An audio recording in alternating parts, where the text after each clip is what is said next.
I am Gigi, an ex-bar raiser here at Day One Careers. Today's content is all about the 5 Amazon interview errors that you are unlikely to recover from if you do them in an Amazon interview. It's important to be clear that these are not based on empirical analysis, rather are my top 5 based on thousands of hours that I spent interviewing at Amazon.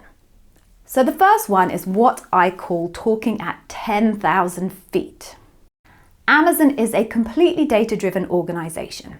They are trying to collect detail on how you behave in a specific professional context. The key is the word behavior. If you only tell a story at a really high level, providing only basic information about what you did, the interviewer just won't gather the information about how you behaved. They need to hear about things like what you were thinking, who you spoke to, why you spoke to who you spoke to, what other options you considered, and so on. Now, this issue is a particular problem for people interviewing at senior levels, say like L7 and upwards. At Amazon, even as a really senior manager, you are expected to be close to the detail about what happened and why. You can't just tell the interviewer, for example, you instructed the team to do X and they did it. You would need to be able to provide the details of how the team went about achieving X. Now, the next one, I took this one really seriously. I mean, I took them all really seriously, but this one in particular, I took very seriously as an interviewer and as a bar raiser.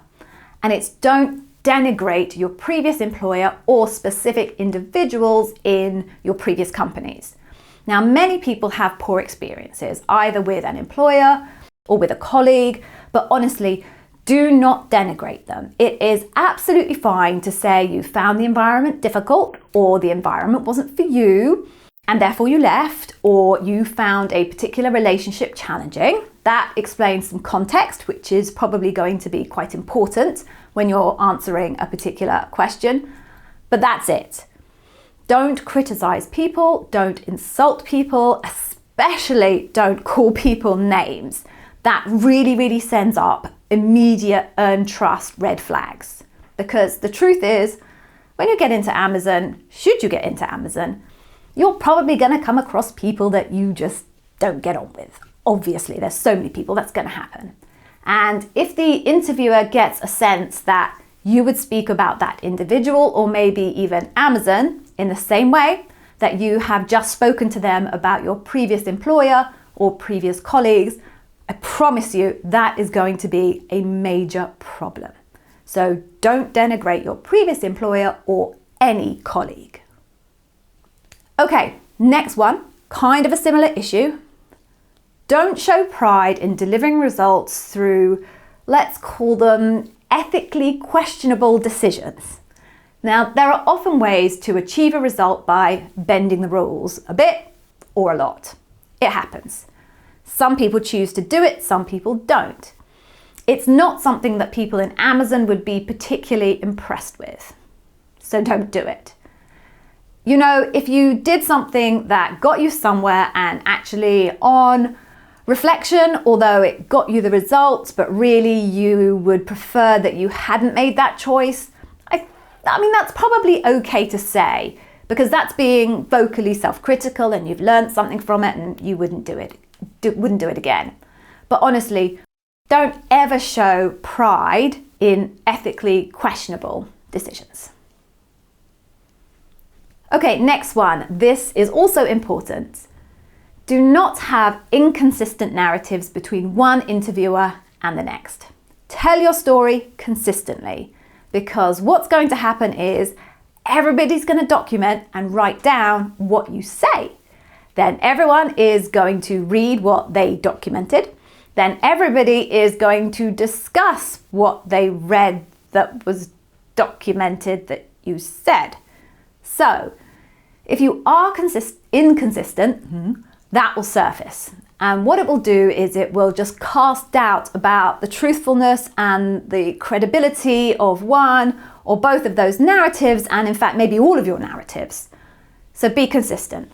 Now, clearly you're probably going to reshape some of your examples depending on the type of questions that you're being asked. But make sure that you are consistent between one interviewer and the next, because if you're not, it will probably fundamentally bring your total credibility into question. The last one is, and gosh, this has caught out so many candidates in my time, overclaim. Now, I know we all want to put our achievements in the best light possible, and of course, Amazon interviewers would expect that, but there is a fine line between doing that and overclaiming your contribution. Once you get to Loop, you're going to have, let's say 4 and 6 interviewers, depending on your level. If you consistently make overclaims in each interview, what's likely to happen is that each interviewer may get a little twinge of doubt about the credibility of your claim, but chances are they'll just kind of let it slide. It's just kind of like a gut feel. But if every single interviewer has that feeling, when they get into the debrief and they discuss it, and it surfaces that everybody got this slightly uncomfortable sense that maybe you are overclaiming your contribution, it will look quite stark when it happens across 4 to 6 people. And again, it's going to cast doubt on your credibility and the truthfulness of pretty much all of the information that you've shared. So don't overclaim. So that's it, just a quick summary. Talking at 10,000 feet, not good. Denigrating previous company and colleagues, not good. Showing pride in decisions that are ethically questionable, not good. Having inconsistent narratives across your various interviews, not good. And overclaim, not good. So that's Amazon interview errors, my top 5. If you found that useful, please do give it a thumbs up and/or add a comment below so that other candidates can find this information. Now what you need to do is click the link here to claim your free Day 1 Careers Customer Obsession Taster course. Watch that and you'll nail every customer obsession question asked of you in your Amazon interview. Or if you want to do that a little bit later, why don't you check out more here of our incredible insights and advice on Amazon interview preparation.